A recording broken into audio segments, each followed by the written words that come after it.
I'm back where I left things off in my hardcore world, and there is a lot I've got planned. First off, I want to change the mob farm. Its rates haven't improved since building the thing, and are so bad I should tear it down and build another. Instead, I'm going to persist and make it so only creepers can spawn. I'm even adding another couple of layers on the thing to see if I can bump the spawning rates up. The next day, work continued at the spawner until I ran out of wood. Looking back, I don't know why I insisted on flying all the way back to the base to chop down trees. It's not as if I'm flying over thousands of them on the way to get back to the base. Oh yeah, I can really say it was worth flying back for this. Day 103, I got the mob to creeper farm renovations finished, and I think somehow I've made the rates even worse than they were before, but it's still my best source of gunpowder, so it's staying. I didn't get a lot, but it was enough to keep me in the skies. About 100 blocks from the base, I was making a tree farm for giant spruces. At the moment, I run around the base planting them wherever I can, rather than in any coordinated position, and then they get in the way, and it saps a portion of my energy every time I have to think about where they're going to go. No more. Until it began thundering, and I got scared. Day 105, I put netherite borders around where I'd been planting each tree, and the reddish pink really pops when it's surrounded by grass. There's 25 of the big boys planted.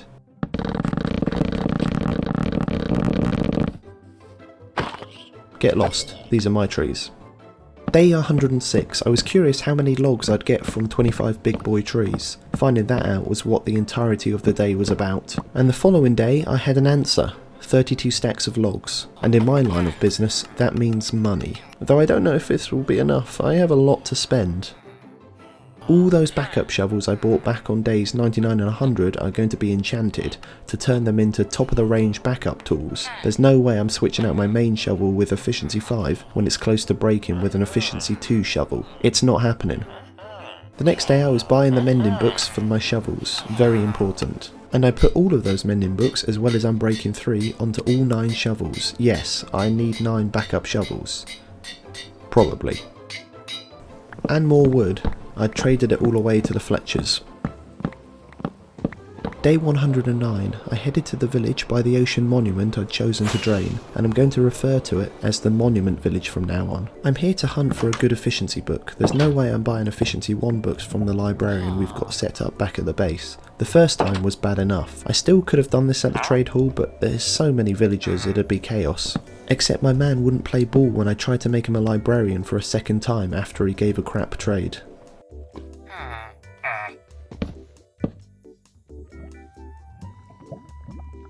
I gave up and trapped other villagers inside their houses to make me feel better. The next day played out better. The villager was turning into a librarian again, and I rewrote a lot of trades.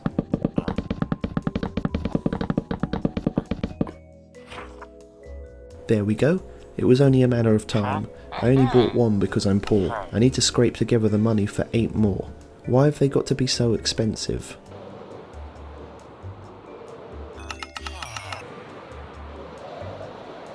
Day 111. I couldn't afford the remaining 8 books at once, but there was a nearby jungle for gathering wood quickly. I'd be able to sell them for money. I should have chopped down trees at the tree farm. I didn't even think about the Fletchers being outside of render distance and unable to reset their trades from the last time we traded. That killed my momentum, if I'm honest. Day 112, I stocked up on emeralds and got the last 2 books I wanted at the Monument Village. Then left the villager trapped in his house for charging so much for them. I was hit with another problem. I only had the XP to enchant 4 of the 9 shovels. But where there's a problem, there's a solution. I get XP for trading. That gave another 2.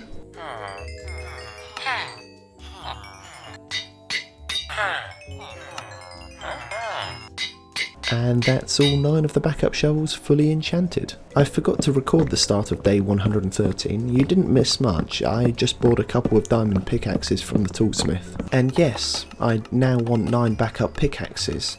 I don't need them right now, but I want them. And I'd remembered to hit record this time so you can see me buy more pickaxes. Exciting. I had to wait until the next day for the toolsmith to restock on diamond picks. As my mum used to say, you never know when you might need 9 backup pickaxes. But they needed enchanting, and as my mum also used to say, if you're not enchanting your backup pickaxes, you're wasting your time. I was back to being poor, so I couldn't buy any of the other books I wanted.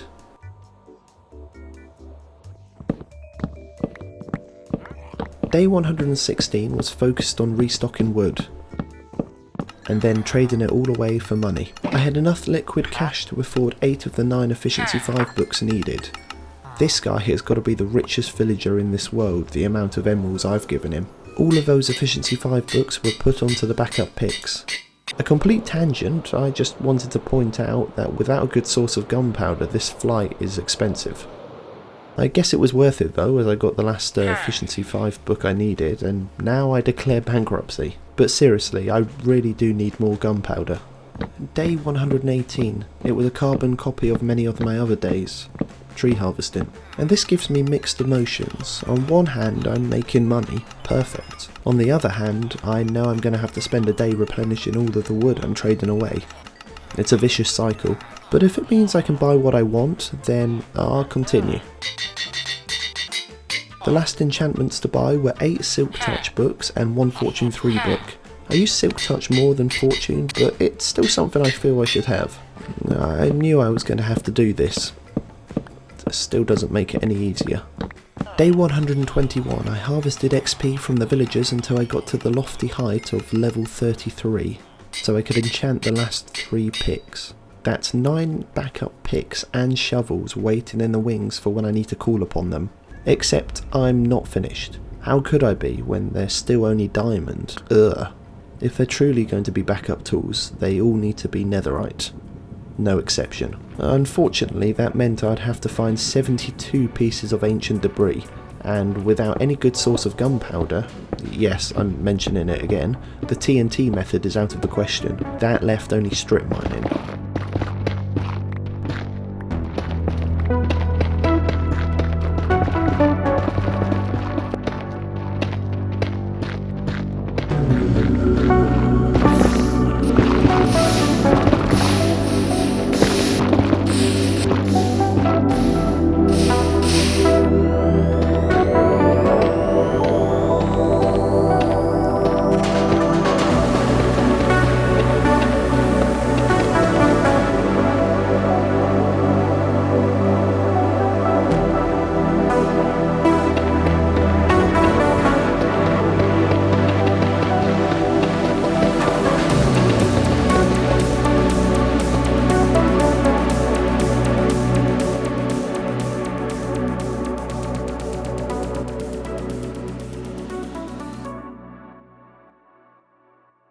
Alright, here I am on day 132 getting resources to have more than one furnace on the go, because I have a lot of ancient debris to smelt. I spent 10 days, about 3.5 hours of real world time, hunting for the stuff, and weirdly it flew by, which was surprising seeing as my attention span usually rivals that of a goldfish.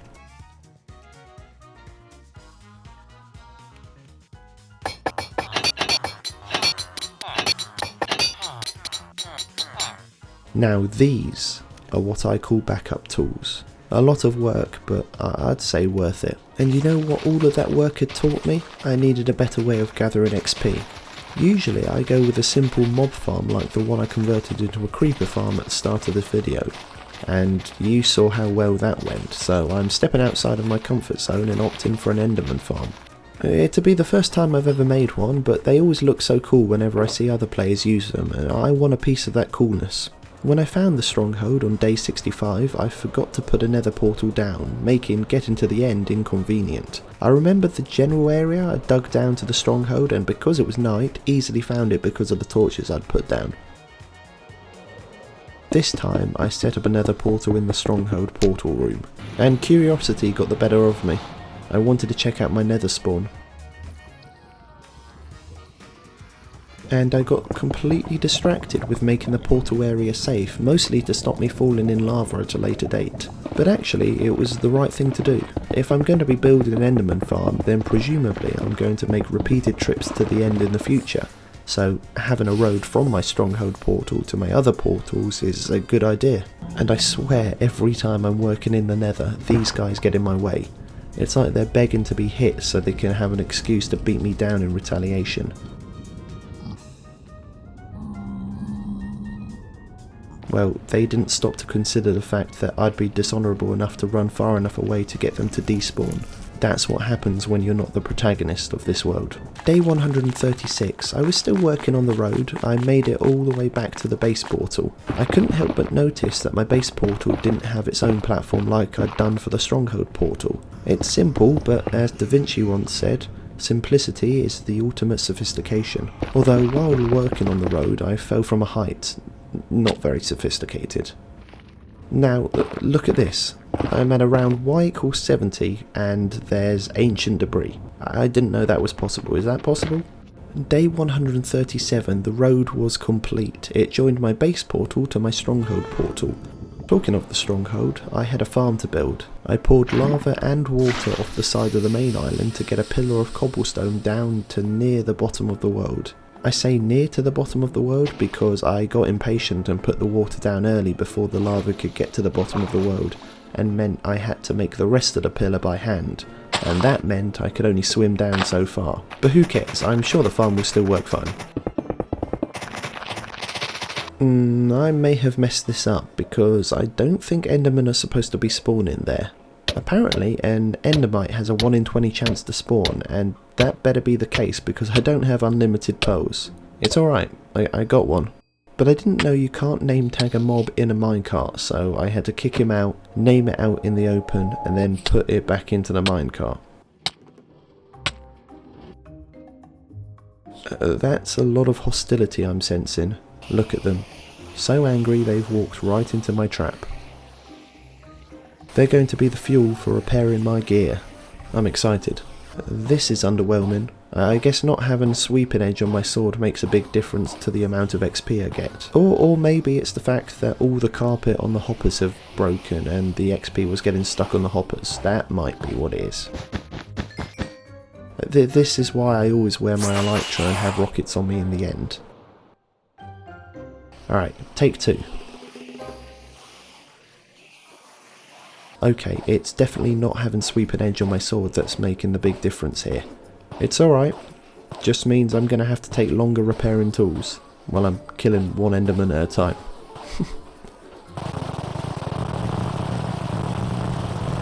There we go.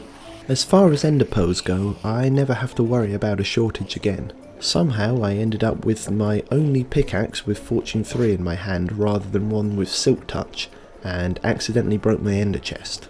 Luckily I had blaze rods in the overworld, and ender pearl. Actually, they're in my ender chest. I was going to make an ender chest at the Enderman farm, but then realised I didn't have any wood to make a crafting table, so it was back to the overworld. Right, that was frustrating. I made another 2 ender chests as backups. One of them I put down at the base, another I put down at the Enderman farm, and the third I kept on me. It's not going to happen again. Seeing as I'm going to be gathering a massive amount of sand for draining the ocean monument we found in our last 100 days, I wanted more shulker boxes. And finding a city now was easy. I could fly, and I killed all of the shulkers I came across, as well as finding diamonds in the chest too. Day 141, I found and raided a second end city. That one had a boat too, so I could grab a second elytra. And I broke my ender chest for a second time. Guess I forgot to switch out my fortune pick. I really didn't think that was going to happen again, but it has. It was annoying, but a mild inconvenience. It's not uncommon to find one in a city, so I tried each of the rooms and found one. I switched pickaxes immediately before I forgot, and this happened again. But now it's not going to happen again because I've switched pickaxes.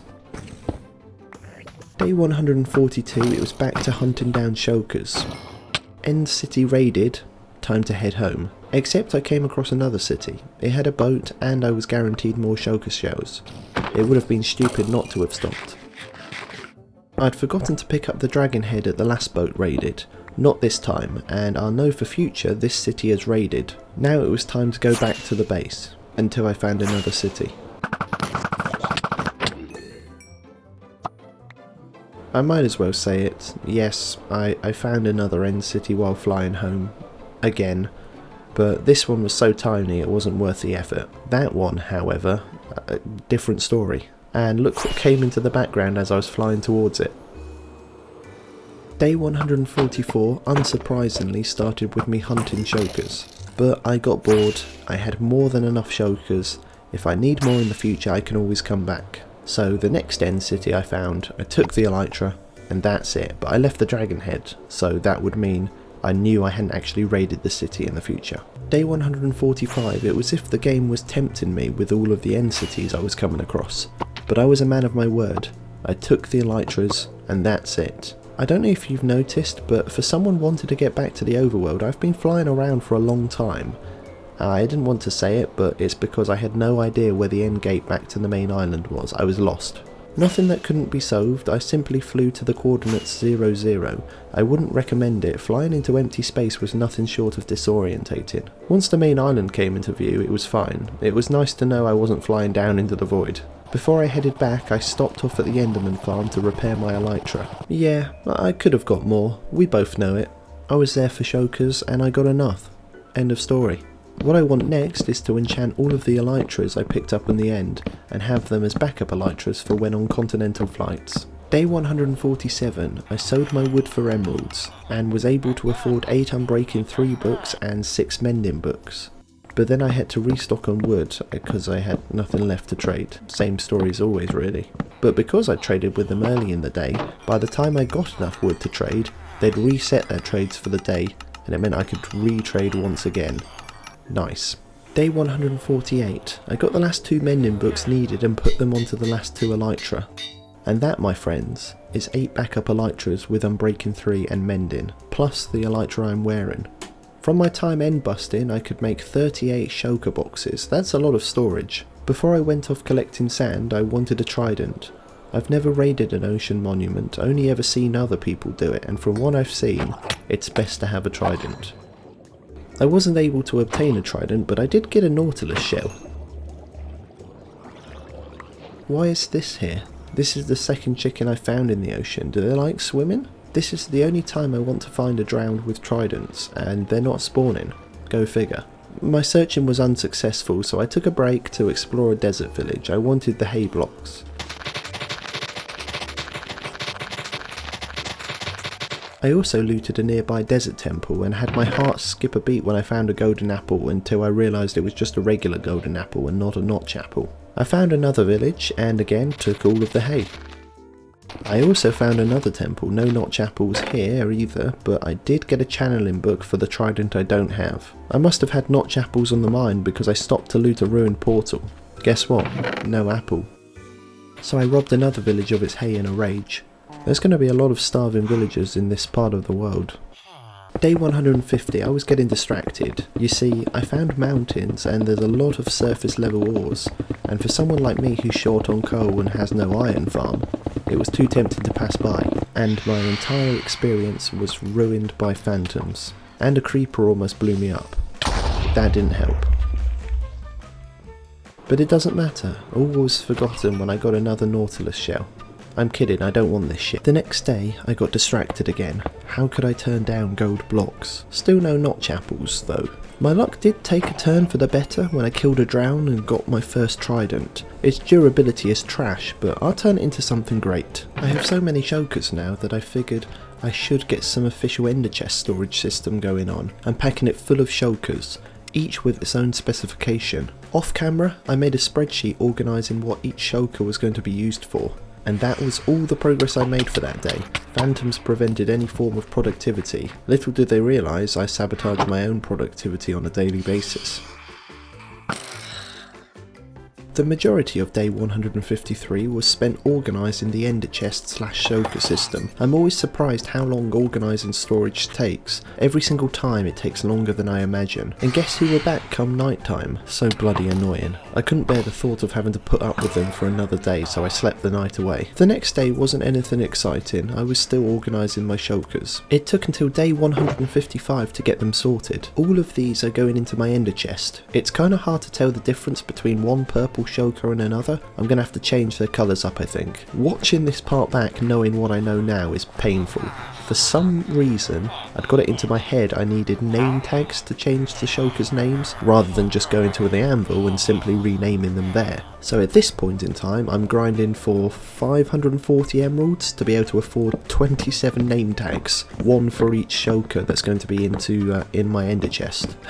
Yeah, I know. And slight spoiler, I don't realise this until I'd bought all 27 of them in a couple of days' time, so you're going to have to bear with me as I unknowingly waste my time. And money. I spent 3.5 stacks of emeralds on 11 of the name tags. Then it was back to the grind gathering materials for further trading. Again, same as yesterday, started the day accumulating wealth. I'd usually not bother with these guys, but with all the money on me, I felt I could splash out on 36 black dye, 36 lime dye, and 8 gunpowder. Have I mentioned I'm short on gunpowder? And I still had enough left over to buy another 11 name tags. That meant there was 5 left to go. Day 158, I wanted the leads attached to the Wandering Trader's llamas. Surely there's got to be a better way. I bought the last 5 name tags I thought I needed, and then went through the process of assigning each of the name tags names at the anvil, costing 1 level at a time. And this here is the moment I realised I'd made a mistake, when I couldn't use the name tags to name the shulkers, although in hindsight I think I probably still could have, just away from the anvil. I was just having a brain freeze moment.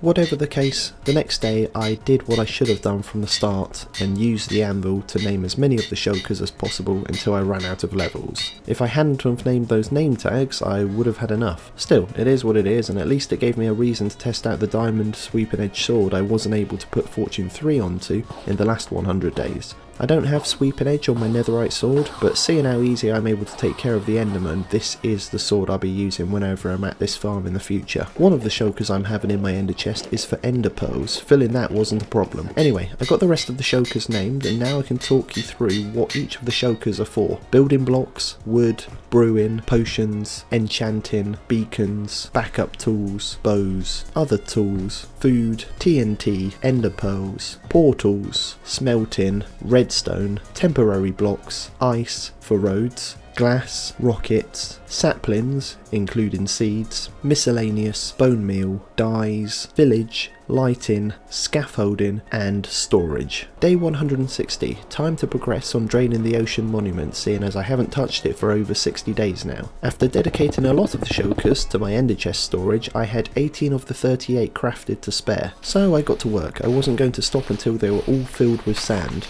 and that was going to mean collecting 31,104 blocks of the stuff. Because I had so much to collect, I didn't want to waste time sleeping the nights away. Instead, I wasted half the night killing mobs.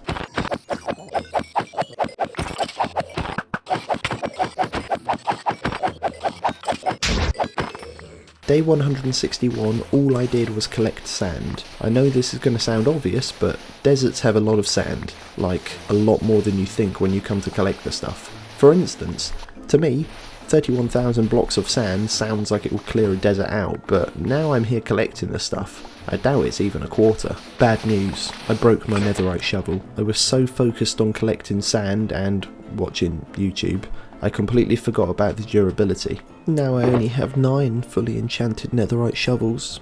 Day 163, still gathering sand, and although there's so much of it to collect, I'm finding it weirdly therapeutic. And this time I remembered to switch out my netherite shovel with a fresh one before it broke. I'm already getting sick of the mobs interrupting my progress at night. Digging around the torches will be less inconvenient than fighting swarms of monsters, but even then they still found a way to interrupt me. Day 164, another day of shoveling sand. I mixed it up a bit by killing a Wandering Trader's llamas,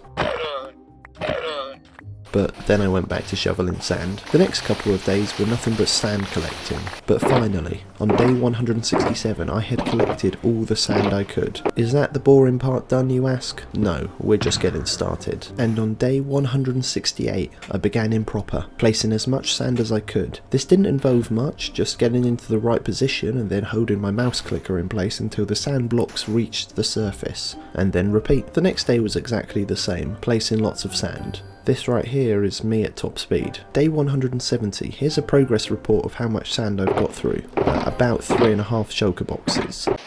And that equates to 2 lines of sand. Draining this is going to take a long time. For the next few days I concentrated on nothing but placing sand. It wasn't as therapeutic as collecting the sand had been. In fact, I think I was starting to properly comprehend the scale of the project. Day 175, here's another progress report of how things had been going after 4 solid days of sand placing since the last update. I'm about a 1/5 of the way through the circle. Out of my 18 shulkers, I've emptied out 9 of them, so we're at the halfway mark. The problem is that each line of sand I create across the circle is taking longer and longer to complete as we make our way to the centre of the circle and it widens out. Again, Twitch and YouTube have helped me maintain sanity, and I imagine will continue to do so going forward. Again, I'm glossing over these next few days as all I did was continue with the project. I'm finding that as I slowly get closer to the monument, guardians sometimes attack, and I end up fighting fire with fire, or should I say bubbles with arrows. I'm also getting mining fatigue regularly. Not an issue, I'm placing blocks, not breaking them. Day 180. Again, here I am with another update. I would say I'm now about a quarter of the way through, which is both encouraging and daunting at the same time. During these last few days of sand placing, I'd been watching the Johnny Depp / Amber Heard trial, which now as I edit this video is all said and done. Wonder what the jury would think of this project. No doubt impressed. The next couple of days were back to sand placing, but on day 183 I finished getting through all of the sand. 18 shulker boxes worth, 31,104 sand blocks placed. Altogether, since the start of this monument project, I've gone through 27 shulker boxes, and that's 46,656 blocks of sand place, and I've still got a long way to go. For somewhere I've spent so much time, I'm surprised I hadn't made a portal for quicker access sooner. I found my way from the monument portal to my road and followed it back to the base, dropped off a lot of the spare shulkers to free up inventory space and organised the random assortment of blocks and items I'd accumulated in the last 20 days or so. Before I do anything else, I'm going to connect the monument portal to my other portals via a road, after I get rid of this lava column directly in the way of where I want the road to go.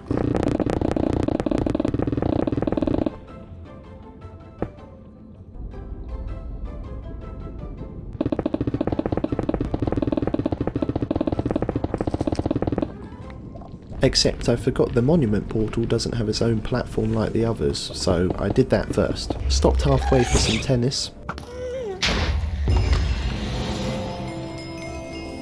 Humiliated.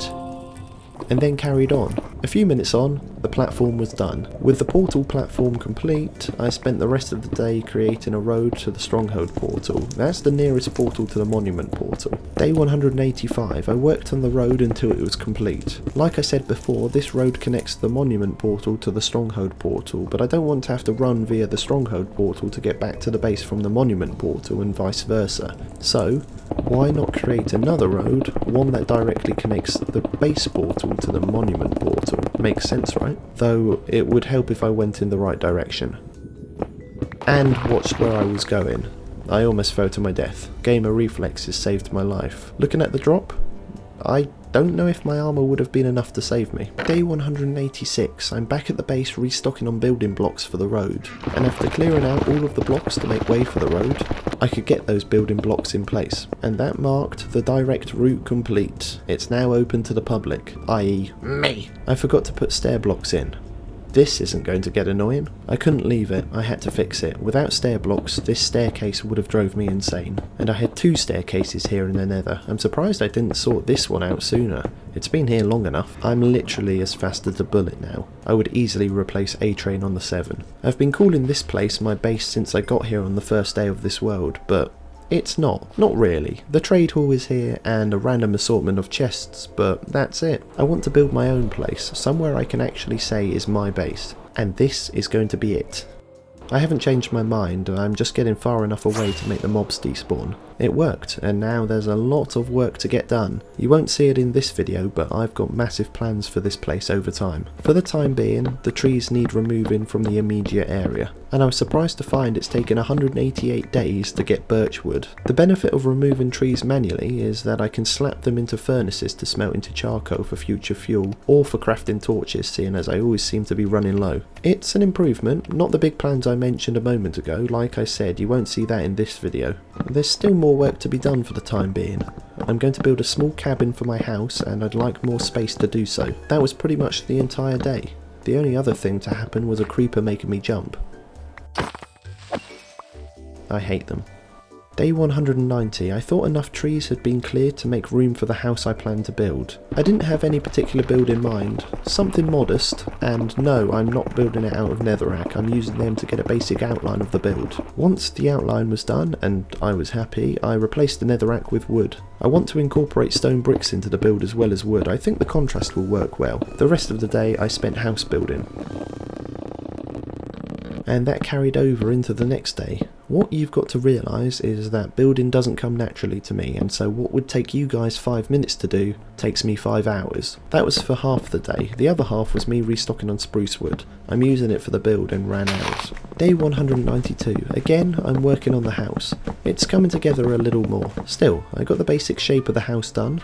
I admit it doesn't look good now, but once the details are on, it might look better. The day was spent continuing work on the house, tweaking things and adding details to make it look more housey. The next day, the house was finished. As far as bases go, this is nothing, but it's what I wanted. And although it seems like nothing, there's big plans to come, like I said. Cryptic foreshadowing. I put this in as a landmark so that I'd be able to find my base when I'm flying, but that's what coordinates are for, and now I want to get rid of it. Landing on the top was harder than I thought.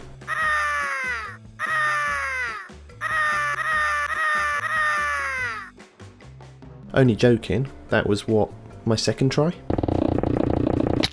I've casually mentioned a couple of times I've got big plans for this place, and then went on to produce a pretty average house. It's not all talk, I promise. My vision is to create a custom biome that my house will be nestled into the heart of. It's going to take a massive amount of work, more work than the Ocean Monument I think, and that's taken a lot of work.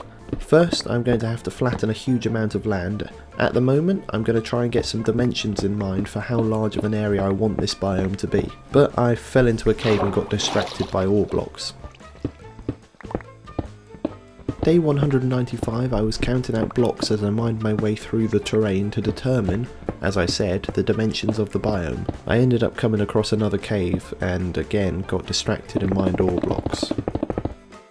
And that jogged my memory of all the nugget ore blocks I'd collected when ancient debris hunting. Now was as good a time as any to get them smelted into ingots. The next day I changed strategy for determining the dimensions of the custom biome. All of the land within the parameters of the 4 pillars is what's going to be converted into a custom biome. A pretty huge area. I'm about 90% certain what this custom biome is going to be. It's not 100% set in stone, so I'll keep it to myself until I come to make it. Or, better yet, if you have an idea in mind, leave it in the comments. I made a portal to connect the new base area to the nether, and before I connected it to my other portals in the nether, via a road, I tidied up the portal area. I finished up the portal area by the next day. I noticed my pickaxe wasn't looking in the best of shapes. Not a problem. I spent the rest of the day connecting my new base portal to my already existing nether road. Day 198, I like having more than one route to a place. I had created another route from my base portal to another section of my nether road. And then it was back into the overworld searching for a mushroom fields biome. I'm after mycelium, and it's the only place in the game you can acquire it. Until I came across mountains and made a pit stop. It's great for ore blocks, namely iron and coal. Let's hope there's no phantoms or creepers about this time.